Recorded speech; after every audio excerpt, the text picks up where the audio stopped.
7:22 en el territorio continental ecuatoriano, buscando la verdad y abogando por la unidad nacional en pro de la paz y la seguridad en el Ecuador.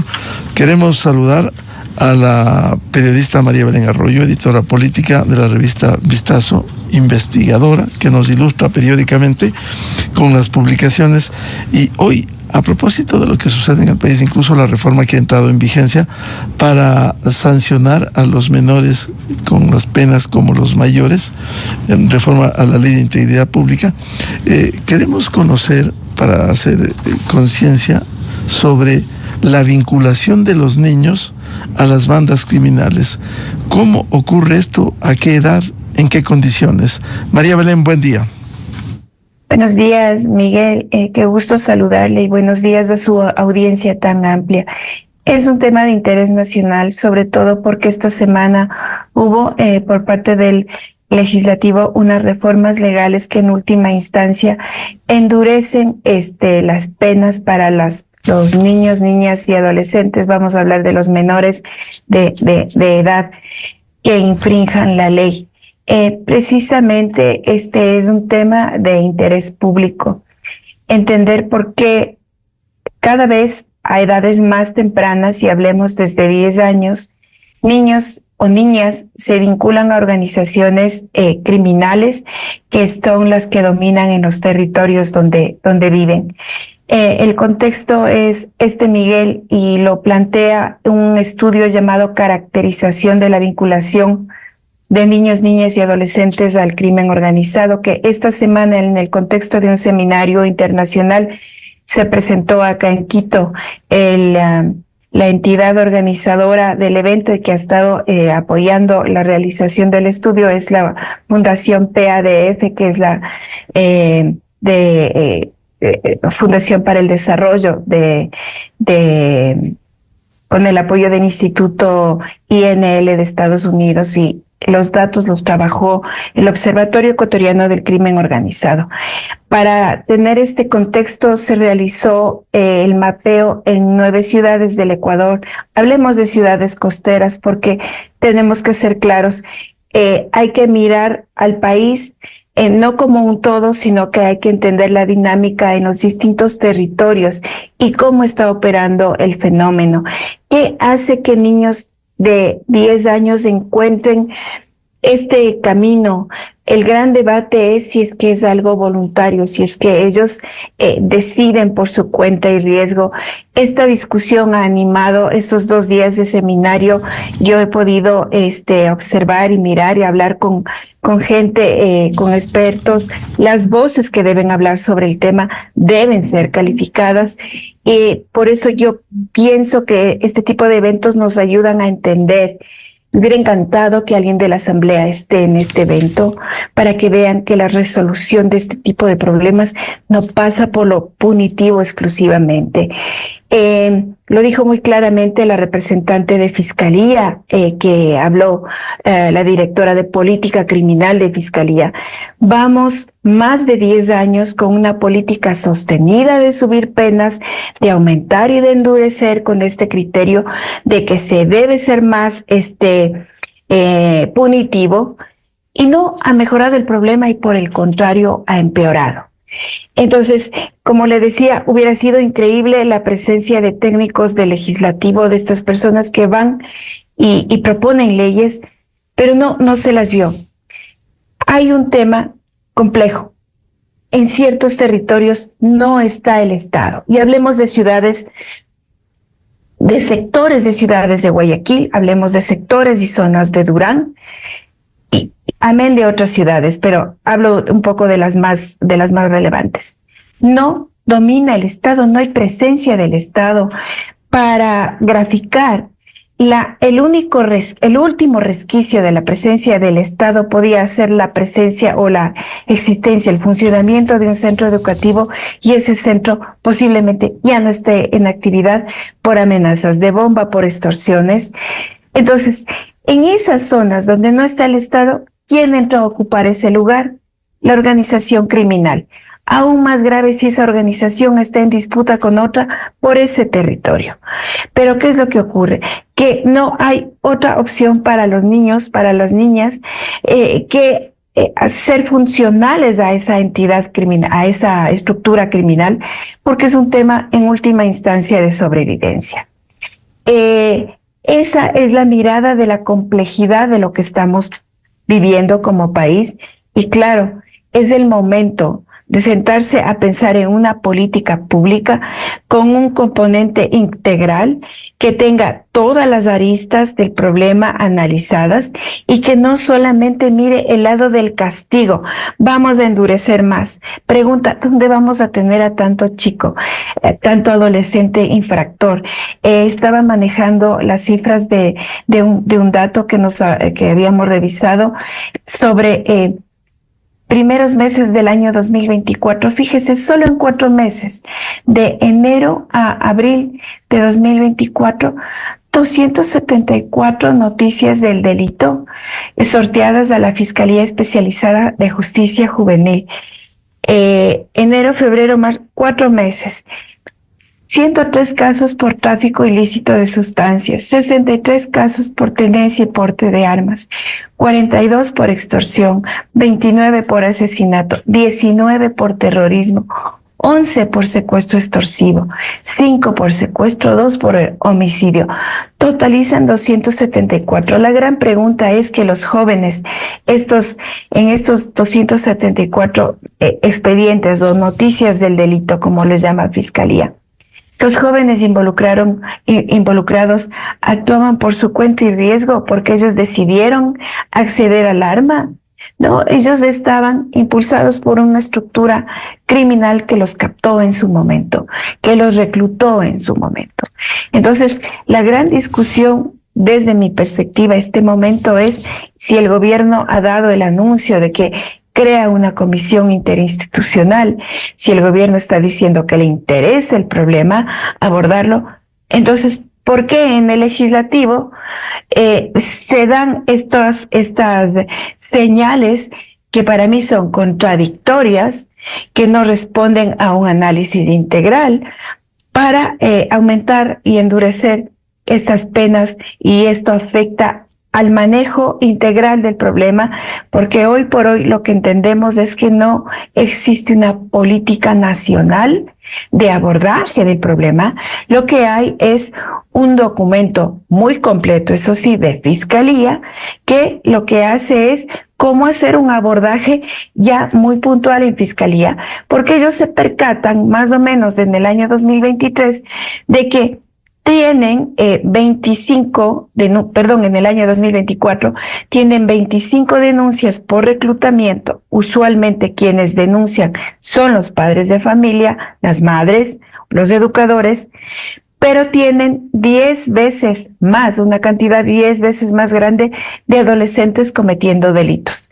Ahí entienden que no están logrando un abordaje integral, que están atacando solamente al delito. El menor portando el arma, el menor llevando la droga, pero no están mirando quién está detrás. Detrás está una organización criminal que le encomendó esa tarea al niño o al adolescente, y eso es lo que hay que atacar. Entonces, la gran interrogante, Miguel, el gran debate que nos debe concitar nuestra atención es cómo lo abordamos desde una perspectiva integral como política de Estado y no como una acción del legislativo que tiene este aire de populismo penal.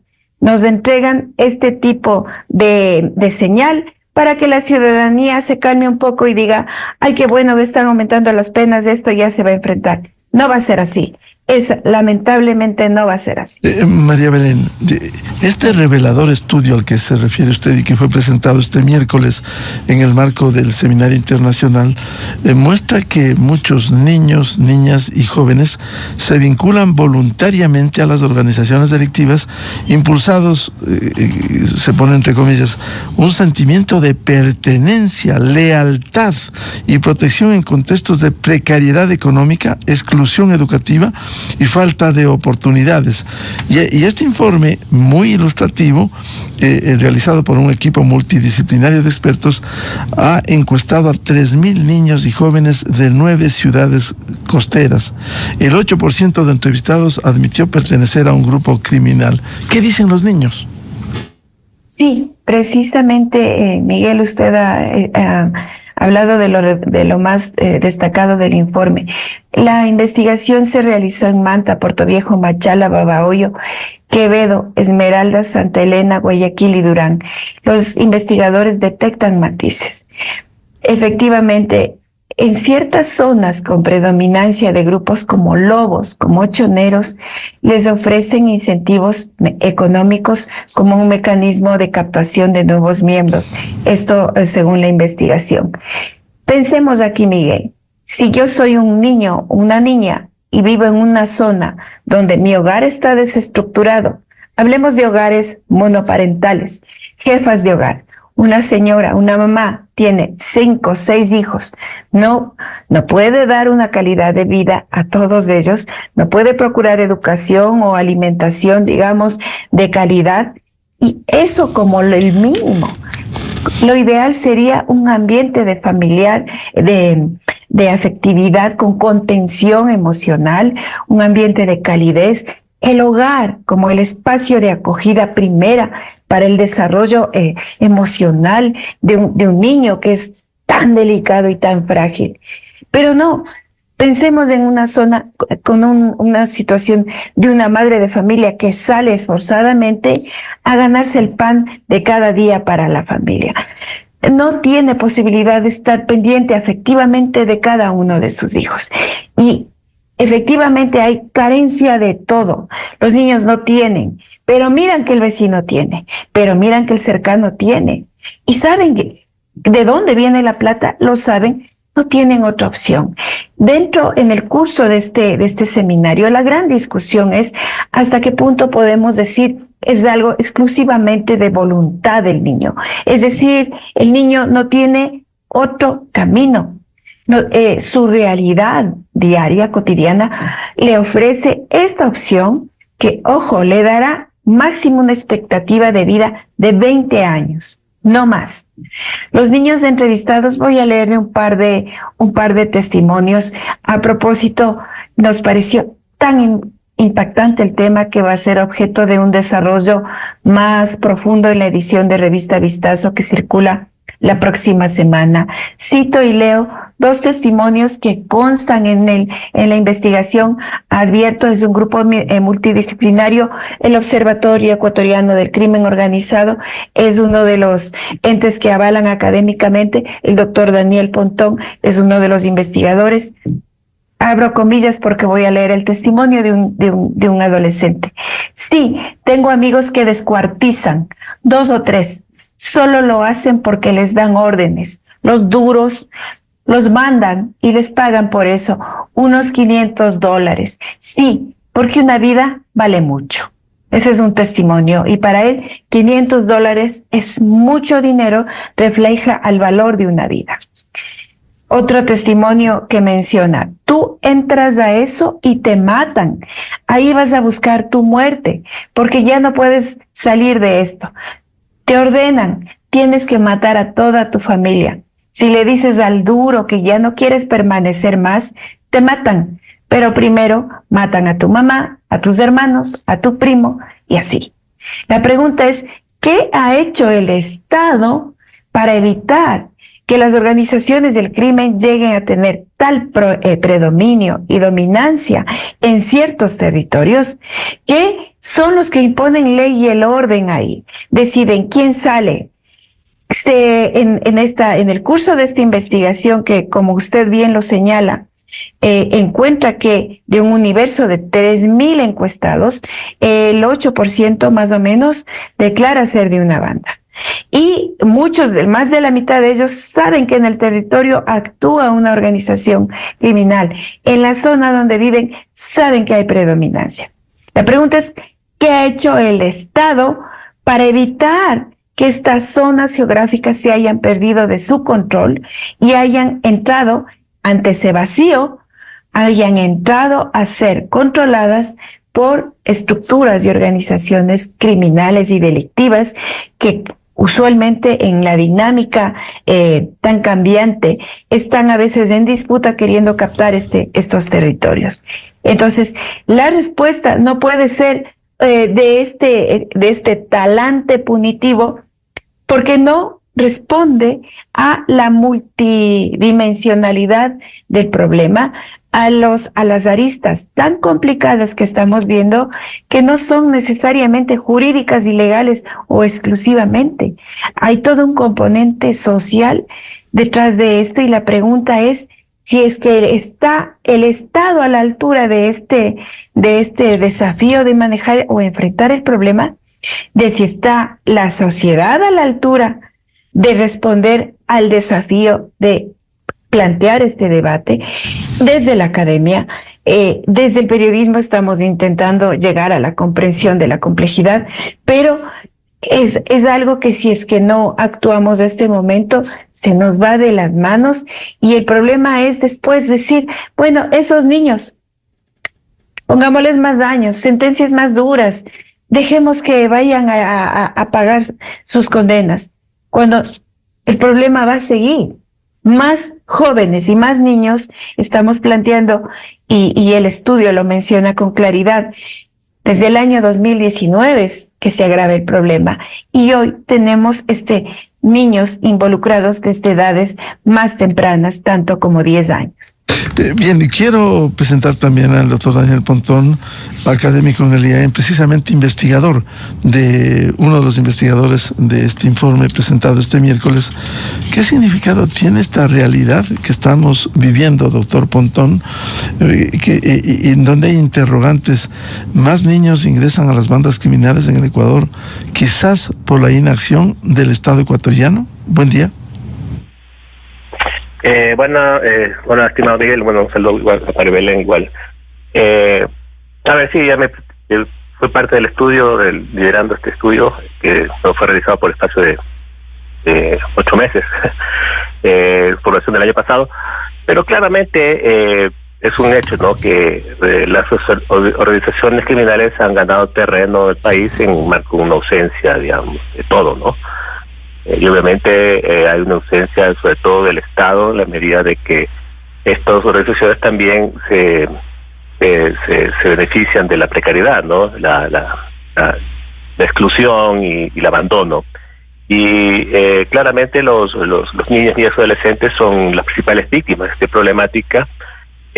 Y lo que sí busco nosotros es, con el estudio, fue darle una voz a los niños, no decir que, bueno, como bien el problema, ¿no?, porque lastimosamente creo que está excluido el análisis en los últimos años, al menos, sobre todo desde que el tema de reclutamiento empezó a posicionarse en la agenda pública, es que habíamos visto el tema más de la perspectiva de los victimarios, ¿no? Es una narrativa más policial sobre el tema, y bueno, es necesario obviamente ese tipo de enfoque, pero la idea también es darle un poco de voz a los chicos, porque lo que me preocupó de esto es que en el marco del abandono persiste una vieja cultura, ¿no?, de pandilleril en ciertas zonas del país, que ha sido bastante bien aprovechada por las bandas, porque la diferencia entre una banda y una pandilla es que, bueno, la banda tiene una colocación mucho más de grupo más cerrado, más de una orientación armada, criminal, sobre elementos puntuales, pero no tienen enfoques tan territoriales y culturalistas, o sí son las pandillas. Y vemos que lo que se ha hecho un cóctel mortífero en el Ecuador en los últimos años es esta fusión de estas dos lógicas, ¿no?, sobre todo en ciertos sectores del país, no en todos, donde persiste esta vieja cultura pandilleril, muy lógica de subcultura, ¿sí?, con estructuras de banda. Por eso es que, si usted se puede ver, el Ecuador ha fracasado en su estrategia de neutralizar estas bandas con la lógica de descabezar solamente cabecillas, ¿no? Porque básicamente lo que persiste es un problema cultural ahí, que yo diría que ya es más que un problema cultural, es un problema social, ¿sí? El estudio, por ejemplo, revela cifras muy alarmantes de cómo, María Belén lo establecía, 50% de los chicos en general, pero sobre todo zonas como el Durán, Santa Elena, Guayaquil, cerca del 70, más del 70% de los chicos decían tener presencia de bandas criminales en los barrios, ¿sí? Y ciudades como Esmeraldas, casi el 40% decían que eran gente conocida, ¿sí? También en ciudades como Esmeraldas, el 16% en general dijeron que eran familiares. Esmeraldas eso fue el 25%. Entonces, estamos hablando de un problema que no empieza o termina con una limitación casi, digamos, taxativa entre lo que es la banda y la sociedad. A veces la sociedad hay una continuidad entre lo que es la vida de las bandas criminales con la vida de la sociedad, de la vida del entorno. Claro, ellos saben que esa vida es terrible, viven en el marco del miedo, de la zozobra, ¿no?, de la extorsión, pero de otra forma su mundo es parte de su cotidianidad, ¿sí? Y tenemos desarrolladores, eventos de niños de 9 años, de 10 años, por ejemplo, que básicamente se comportaban como niños, ¿no? Pero y describían una realidad atroz, ¿no? Ya con edades más avanzadas, 12 años, ya tenían cierto grupo de amigos que tenían vínculos con bandas criminales, haciendo labores a veces, por ejemplo, muy peculiares, como las campaneros, hacer ventas a menudeo, pero hablaban, por ejemplo, de armamento pesado, ¿no? Armamento militar, fusiles, metralletas, y entre más avanzada la edad, su nivel de complicidad con la banda es mayor. Quiere decir que el mundo, la línea entre lo que explica el mundo legal, el mundo de la banda es muy infrancable, es muy complejo, es muy tenue. Y eso por eso es por nosotros en el estudio lo que introducimos el problema de las bandas como un problema social, ¿sí? El problema de reclutamiento como un problema social, porque básicamente se requiere un enfoque social sobre el asunto, ligado a establecer mecanismos de prevención que vayan mucho más allá de solamente elevar penas, ¿sí?, o ser mucho más punitivos, sino integrar una serie de acciones. Por ejemplo, el tema de las organizaciones sociales. En el estudio nos hemos topado con una serie de organizaciones sociales que espontáneamente trabajan estos temas en Guayaquil. Por ejemplo, Guayaquil es una sociedad muy organizada, tiene una cultura de organización social muy fuerte, la gente no lo mira, de madres que han sido víctimas de hijos que han sido involucrados en la banda, que han sido asesinados, pero que tienen una fuerte proceso de movilización, son lideresas comunitarias, ¿no? Por ejemplo, las madres es un tema fundamental, y esa energía social no está aprovechada por parte del Estado. El gobierno no va a poder solo frente a este tema hay que integrar grupos, hay que integrar a la sociedad. Esto es necesario focalizarlo en función de política pública para el desarrollo y no una política una política de amigo-enemigo como lo está estableciendo el gobierno, porque a mí me sorprende, por ejemplo, que este plan que el gobierno está lanzando sobre el tema de erradicación, más de reclutamiento, es reservado, ¿no? Y ese juego de reserva ya me genera ciertas sospechas, porque lastimosamente el enfoque parecería que es decir, no demos este plan a nadie porque nos van a aprovechar nuestros enemigos, cuando el problema es mucho más complejo. Aquí hay que colocar otro tipo de enfoques complementarios a la acción que el gobierno viene estableciendo, ¿no? Daniel, ahora, dentro de la investigación, ¿cómo incursionan los chicos a esto? ¿Motivados? ¿Hay incentivos económicos o también hay la coerción y la fuerza? ¿Y cómo estos nuevos miembros de las bandas buscan identificarse? A ver, esa es una buena pregunta lo que me acaba de hacer yo. Cuando fuimos al estudio empezamos a encontrar mucho más una figura de reclutamiento típico, ¿no? La figura de reclutamiento es una figura que ha sido utilizada en otro tipo de legislaciones. Colombia, por ejemplo, el reclutamiento forzado, donde claramente la vinculación entre la banda y niños se da por mecanismos coercitivos, amenazas, secuestros, todo lo que pasó en Colombia en el marco del conflicto, la guerrilla, ¿no? Pero en Colombia esa figura de reclutamiento penal ha sido también revisada, por eso es que ellos han modulado su legislación hacia lo que es el concepto de uso y utilización, que es más flexible, porque claramente estableciendo también responsabilidades a los perpetradores, en este caso los victimarios, ¿no? Pero claro, en uso y utilización la figura de la vinculación es mucho más tenue, porque puede haber por medios no tanto positivos, sino más bien de convencimiento, de investigación, mecanismos mucho más blandos, pero que igual son obviamente delictivos, ¿no? Y eso me parece que al Ecuador le hace falta. Nosotros manejamos en el Código Penal las tres figuras, tanto el que es crimen organizado, el reclutamiento, el tema de trata de personas, y el tema del COI para el tema del conflicto armado, donde se habla de reclutamiento forzado.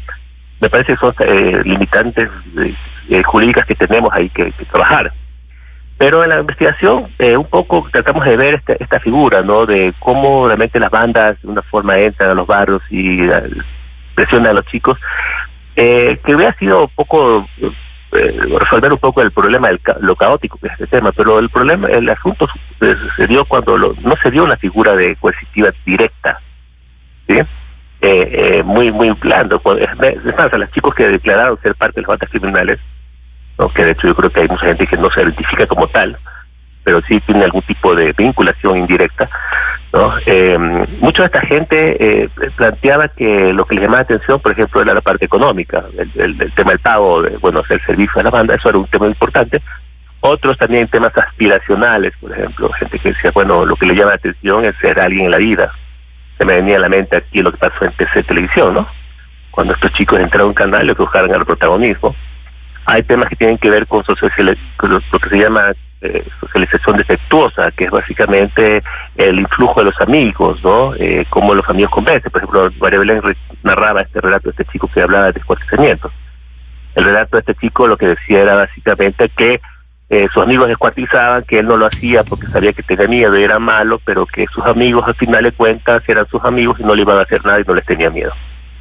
Entonces, claro, entonces, son mis amigos de toda la vida, ¿no? Entonces, bueno, eso se llama una asociación defectuosa, el tema de las drogas, de las armas, de la música, los tatuajes, eso son cosas que llaman mucha atención. Entonces, y obviamente la pobreza, las limitaciones que claramente son también formas de coercitivas más indirectas, pero que también son fuertes, ¿no? El hecho de que esto adolece de todos los servicios y puede encontrar en la banda una salida a sus necesidades más urgentes, a sus familias, etcétera. Entonces, los mecanismos de reclutamiento, o en este caso de vinculación, son mucho más heterogéneos. Por eso es que es muy complejo el tema. Y ahí es donde se hace mucho más grave y más problemático. Entonces ahí justamente hay que ponerle cabeza de cómo trabajar. Yo lo que proponía es que hay que trabajar en una especie de cruzada para ganarle al crimen estas fuerzas seductoras, ¿sí? O sea, una especie de contrahegemonía, una contracultura social, porque a tal cual vamos a ello, aquí pasando, estas bandas tienen control, dominio de la gente, y lastimosamente hay identificación comunitaria frente al tema. Y eso es grave. O sea, lo que estamos viendo en este país es muy grave, porque ya no solo está enfrentando un problema amigo-enemigo, un problema ya social. Vuelvo con María Belén Arroyo. ¿Cómo se agrava lo que refleja esta investigación con el control territorial de las bandas criminales? ¿Qué pasa con el Estado? ¿No llega, no atiende? Porque virtualmente hay zonas en estas provincias costeras en donde las bandas criminales están controlando esas áreas territoriales. Sí, Miguel, y qué gusto saludar al doctor Daniel Pontón. Mi saludo y mi respeto por su trabajo condensado en esta investigación. Sí, precisamente, Miguel, como yo mencionaba, hay un informe lanzado ayer. Ecuador Educación en Riesgo tiene el apoyo del Consejo Noruego para Refugiados. Ellos, estos investigadores, no, voy a explicar cómo lo hicieron. Trabajaron en entrevistas a profundidad con 34 personas de diferentes zonas. Ya sabemos que el litoral es donde más se puede observar. Ojo, esto no quiere decir que no ocurra en Quito. Esto no quiere decir, lo que pasa es que todavía no lo hemos analizado a profundidad. Donde es más visible por el momento es en la zona del litoral. En el curso de estas entrevistas de profundidad se detecta que más o menos hay el reporte de unos 138 casos de violencia. Esto se hace en meses recientes. Y coincide la mayoría de entrevistados en esto. Alude a la falta de presencia del Estado. El reclutamiento se realiza dentro de las unidades educativas. Se promueve la venta de drogas a menores de edad. Se extorsiona a profesores y alumnos. Ellos identifican al menos 6 crímenes y en todos ellos las víctimas eran estudiantes que iban a su sitio de estudios. En 2 de los casos reportados se menciona que las organizaciones criminales dejaron cabezas de estudiantes cerca de la escuela como señal de advertencia. Como caso icónico se menciona un Tema en Huaquillas, eso es frontera sur. 26 estudiantes del mismo curso piden el traslado escolar luego de que les asesinan a sus 2 compañeros de aula que posiblemente se había señalado pertenecían a bandas. Esto nos da la señal de que la educación pública está fallando. En el documento de Fiscalía, que es producido en 2024, que es una herramienta más para uso interno de Fiscalía, pero lo que hace es decir, si tú tienes como fiscal un reporte de un joven que comete un delito, de inmediato notificas a tu par a tu par de fiscalía que investiga delincuencia organizada, porque ese niño no actuó solo, ese chico no actuó por su cuenta, entonces vamos a investigar a la par como posible reclutamiento. Esa política está delineada por Fiscalía y relievo, esa política es pública, puede ser descargada de la página web. Me preocupa, como dice el doctor Daniel Pontón, en cambio, lo que se ha anunciado pomposamente como el decreto del Ejecutivo para enfrentar este problema y la posible política nacional está elaborada en recintos cerrados con cláusulas de secretismo, cuando este problema afecta a todos. En ciertas zonas se está mirando más, como insisto, no sabemos a profundidad qué está ocurriendo en zonas urbanas, en zonas de Quito y otras ciudades, porque esto se sigue extendiendo. Ahora, María Belén, en estas condiciones, ¿estarán conscientes los chicos que incursionan en las bandas, que quizás tienen una disyuntiva? O van a la cárcel si son aprehendidos, o no salen con vida de esto. Es que esa es la situación tan complicada que nos hace pensar que la mirada es que estos niños, niñas, adolescentes son víctimas, no son solamente victimarios. Datos del Observatorio Ecuatoriano del Crimen Organizado que dirige Renato Rivera, datos de 2024, están mencionando que de 2019 a 2022 los homicidios intencionales de este grupo de edad, de niños, niñas, jóvenes, aumentaron en 640%. Es una cifra escandalosa, ¿no? Sí. El 87% se comete con armas de fuego. Cierto que en 2024 hubo esta reducción general. El año pasado bajó en 15% a nivel nacional la cifra de homicidios, pero el OECO establece que en el grupo poblacional de 0 a 17 años el número de homicidios subió en 8% respecto del año anterior. Entonces, la disyuntiva que ellos tienen es quienes se vinculan una expectativa de vida muy corta, de mucha intensidad, mucha adrenalina, de algunas grandes gratificaciones, lo que decía Daniel, el estatus, lo aspiracional. No tengo que poner qué comer, no tengo que para vestirme, pero mañana ya tengo para cadenas, para mujeres, para placeres, para consumo, y ese es otro tema que está correlacionado y que lo puede hablar con mucha propiedad Daniel, cómo la política nacional o la cruzada, en palabras de él, que buscaba desincentivar el consumo de drogas, de alguna forma perdió el rumbo años atrás, y hoy por hoy un mecanismo de reclutamiento por parte de los pares, de los compañeros, es la entrega de drogas, le vuelven al compañero un dependiente, un consumidor, y con eso no tiene otro camino que seguir en la organización porque está consumiendo, necesita su dosis diaria, y ese es un mecanismo también perverso. Daniel, ¿cuánto incide el deterioro de los indicadores sociales y de desarrollo del país? Se cita precisamente en este estudio que unos 500,000 jóvenes de entre 15 y 24 años no estudian ni trabajan. Entonces, ¿a qué se dedican? Lo más fácil, pagados, ir a integrar una banda. No, desde luego, las diferencias sociales son alarmantes. De hecho, el estudio levantó, no sé si está publicado en el informe de resumen, porque el estudio es un poco más amplio, cuando se sube análisis de niveles de pobreza, tanto por ingresos como por necesidades básicas y hechas, pobreza y extrema pobreza, ojo, el grupo etario más impactado por este problema y este problema profundo que tiene el país es el grupo etario de niños y adolescentes, o sea, de 12 a 17 años, y de ahí se suma todo lo que es jóvenes, porque no solamente el estudio solo llega hasta 17 años, pero también hay que ver el tema de chicos de 18 a 25 años, que también es un grupo joven, donde claramente ahí los niveles de pobreza son mayores. Entonces estamos hablando de un grupo muy vulnerable, ¿no? Y un factor que, por ejemplo, está directamente relacionado, factor de riesgo, muy directamente relacionado con este problema, es el problema de la deserción escolar. ¿No? Que se ha hablado mucho de eso, pero no se está hablando con profundidad de cuáles son los factores que están incidiendo sobre esta problemática, sobre todo en estas zonas del país que están siendo tan afectadas por esta presencia de bandas.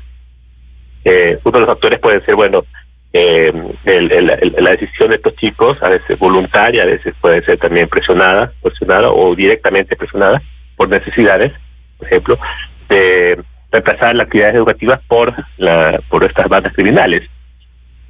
Aquí se abre un dilema, ¿no? Porque claramente es un tema que ya lleva una reflexión inclusive filosófica, porque para estos grupos marginales a veces están excluidos, ¿no? La sociedad.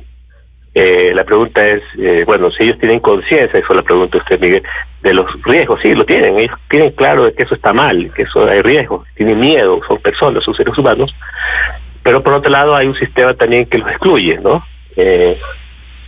Y eso me parece que ese dilema es complejo, porque había en Colombia, por ejemplo, se mencionaba, decían, prefieren, muchos de estos chicos, estos combos en Colombia, decían, prefieren vivir, porque ellos saben que pueden tener vida corta, ¿no? Un tiempo pequeño, digamos, en el lujo, en acceder a recursos que no los tienen en la vida normal, en la vida legal, ¿no? En el corto plazo, a vivir de la exclusión toda su vida. Entonces, ese es un dilema que a veces uno se puede pensar y dice, bueno, ¿hasta qué punto ese dilema para nosotros, que es un poco bastante complejo, para esa gente es algo que puede resolver fácilmente? Entonces, son elementos decisionales que si uno no le da voz a esta gente, no se mete en los problemas cotidianos que esta gente tiene, se me venía a la mente, por ejemplo, ¿qué pasaría si un chico sabe y no quiere entrar a este grupo? No hay una presión, pero todo su entorno está coludido por este tema, pero de pronto su madre cae enferma con cáncer o una enfermedad compleja y no tiene los medicamentos básicos para sobrevivir. Seguramente lo va a encontrar en el crimen una entidad seductora para involucrarse a este tema, ¿no? Y una vez que usted entra no puede salir, y ellos son conscientes de eso. Entonces, ese es el trasfondo del asunto, y es lo que hace muy problemático. Cada situación, cada vida tiene un desenlace y un tipo de trayectoria, ¿no? Y ver la cosa solamente desde lo blanco y lo negro me parece que es riesgoso y es bastante miope. Entonces hay que abrir el espectro y hay que involucrar otro tipo de perspectivas y enfoques, ¿no? Bien, muchas gracias por visibilizar un tema muy revelador, como ha sido el estudio presentado este miércoles en Quito, en el marco de un seminario internacional que revela la situación de niños, niñas y jóvenes que se vinculan voluntariamente a las organizaciones delictivas.